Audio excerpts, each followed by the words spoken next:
Operation Sindoor ராணுவ அதிகாரி குறித்து சர்ச்சை கருத்து. மத்திய பிரதேச அமைச்சர் விஜய் ஷாவின் மன்னிப்பை நிராகரித்தது உச்சநீதிமன்றம். பேரிடர்களை எதிர்கொள்ள தயாராக இருக்குமாறு மாவட்ட ஆட்சியர் அதிகாரிகளுக்கு முதலமைச்சர் ஸ்டாலின் அறிவுறுத்தல்.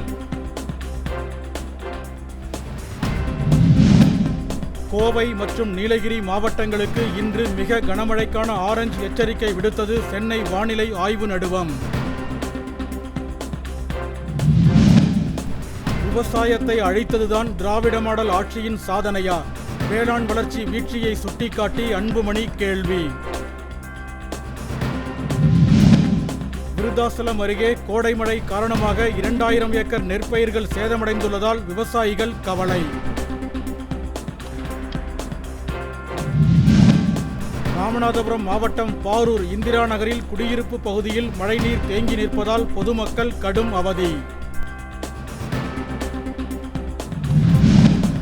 புதுச்சேரி ஆளுநர் கைலாஷ்நாதனுடன் எந்த கருத்து வேறுபாடும் இல்லை என அம்மாநில முதலமைச்சர் ரெங்கசாமி விளக்கம்.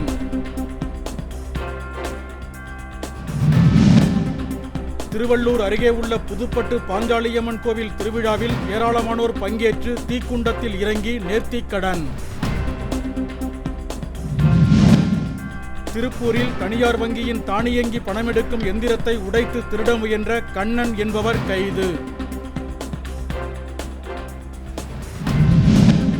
நியாய விலைக்கடை அமைத்து தரக்கோரி தூத்துக்குடி மாவட்ட ஆட்சியர் அலுவலகத்தை முற்றுகையிட்டு ராமநாதபுரம் கிராம மக்கள் போராட்டம்.